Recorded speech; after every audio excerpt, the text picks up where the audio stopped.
So after last week finishing that fence on the back of the property, we're now going to start on a fence on this side. We have a stake mark that tells us the corner of the lot, all the way up there towards the street. Right here is the mark.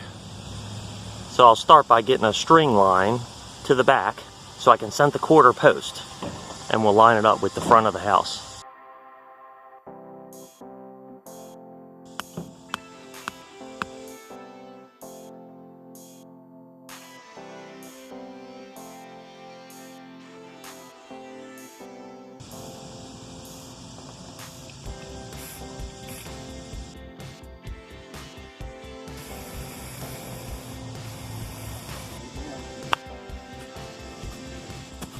Okay, here we go.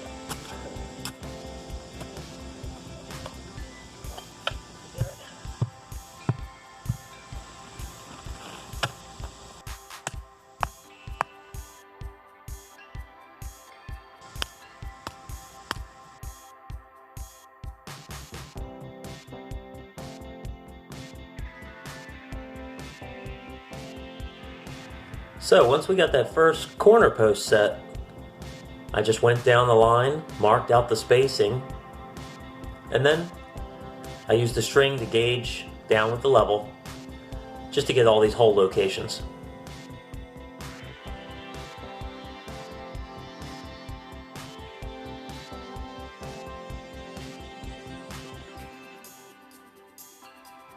The soil is so easy to dig at this house. It's fantastic. The hardest part about this job was the heat.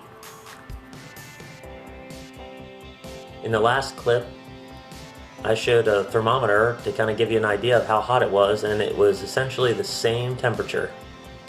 You can see that green mark there, and I had two green marks there, the one in the distance and the one in the previous shot. That showed two holes that we thought might be issues. And there's the one hole right there, is basically on that boxwood tree, bush, and that hole right there, which is at the base of that tree. So once we trimmed that tree back, that hole actually wasn't too bad. It was just a very minor root there, and it worked out well. Alright, here's the front side of the house. We're just spacing out, pulling the string, and my friend Ron is holding it, and I used the level to just get down and get a mark. And then I just spray painted it. I actually remembered to bring my spray paint this time.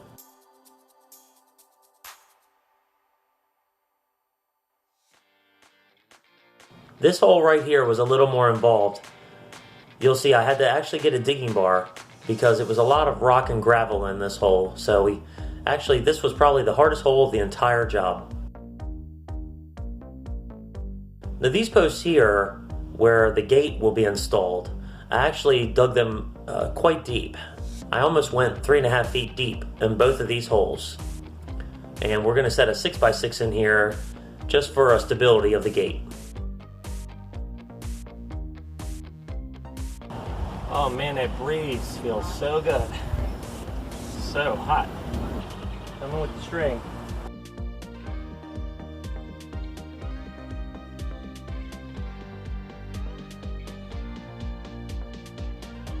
I need a double cheeseburger.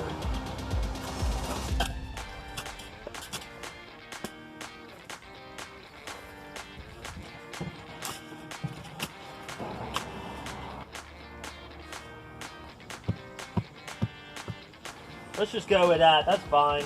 Good? Yeah. I forgot.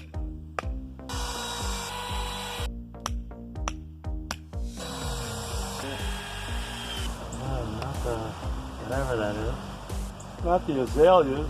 Me, I'm always laughing. I'm like, that ball looks like it's falling off of there.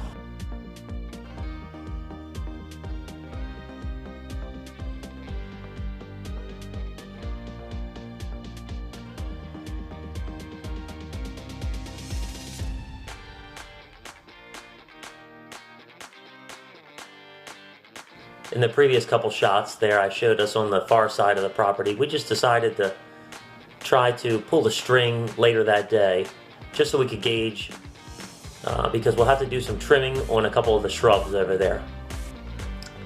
So we tried to do that at the end of the day because it was just so brutally hot. We were only working until about 12:30 or 1 o'clock on most of these days.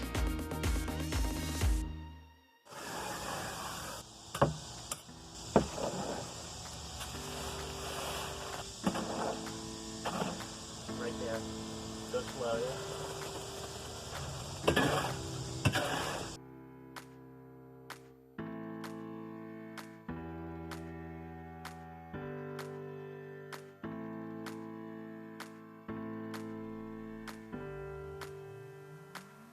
After we would set the concrete in these holes, I would always double check them just because I'm paranoid that everything still looked plumb, and of course it always was.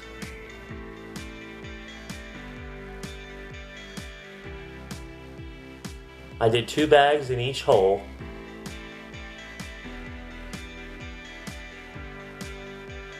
The 6x6s for the gate posts, I did 3 bags for those holes. There's the 6x6 right there. We've got the other one set already.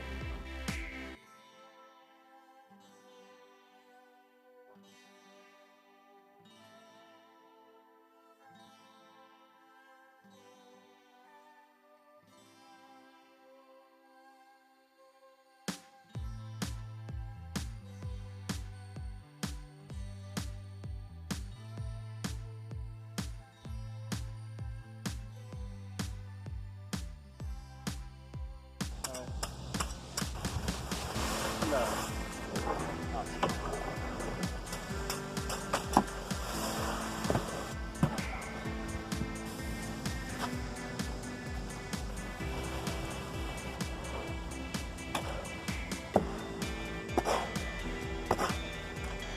Just don't look.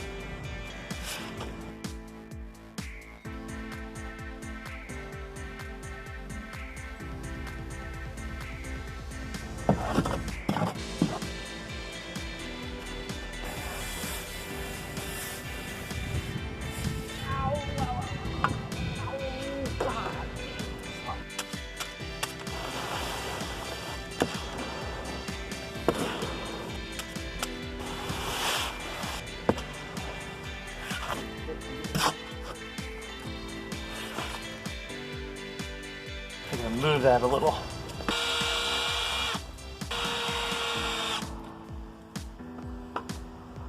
Good.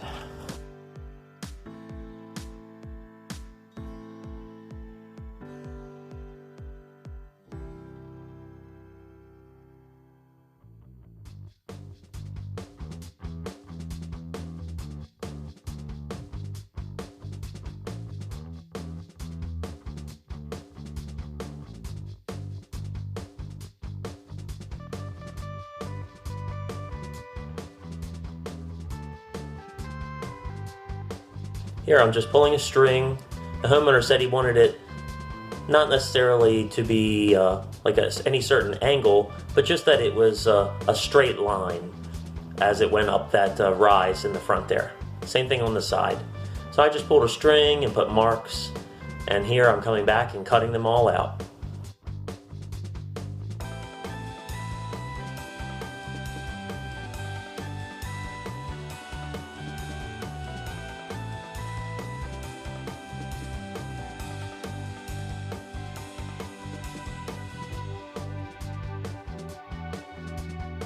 I said in the first video that we did that I just like to use oversized 4x4s, the 10-footers.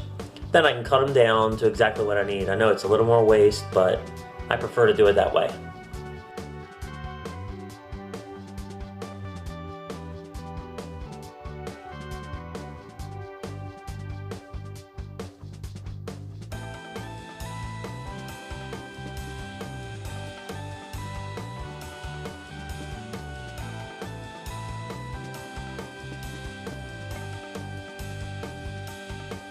I always strive when possible to show the bad side of the board facing out, because it'll never be seen once you put the 1x4 on it. And you also got to be conscious of your crowns, so make sure that you take into account your crown, and always try to have your crowns going up, obviously. Now these in the front were a little more involved because I had to cut an angle, because it was a considerable angle and it was noticeable, and I believe it was a 4-degree angle. So it wasn't much angle, but it was enough that I had to cut it.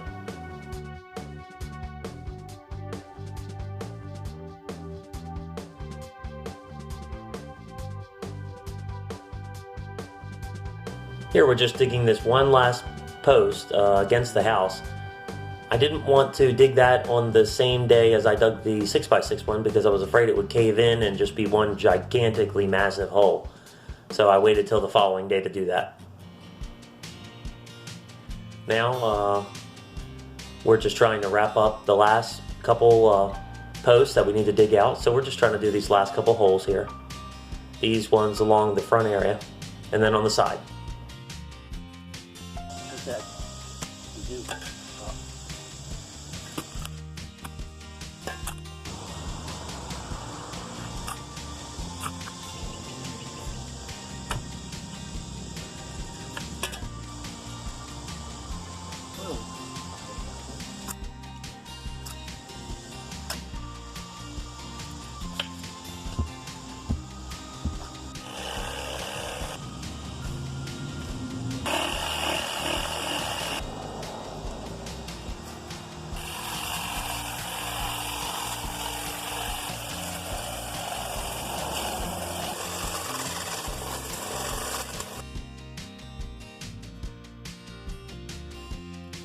So here we're using the tape to space out because we're trying to avoid those bushes. And we had the string earlier. That's why we set that corner post. That way we could use it to gauge how much we needed to actually kind of butcher off the back of those shrubs. And we tried to minimize it as much as possible.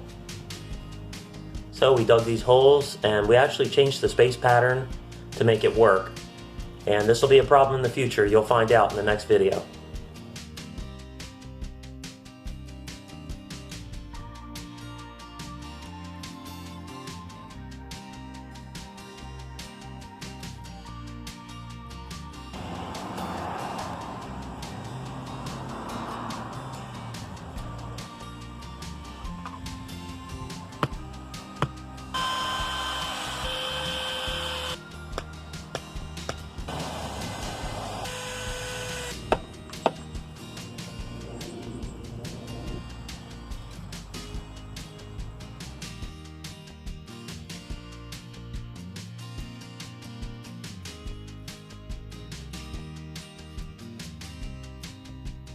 Now we got that 6x6 set, we can string a line on it.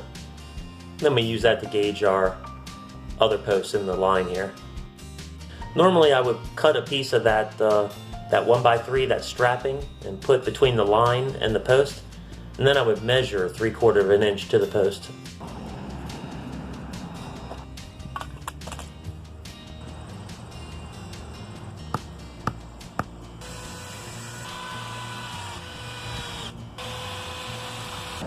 How lately? Alright, now you can see at the end of this day here, we've got all the posts set. They're all braced. We didn't have time that day to do the concrete, so we decided to do the concrete the next day.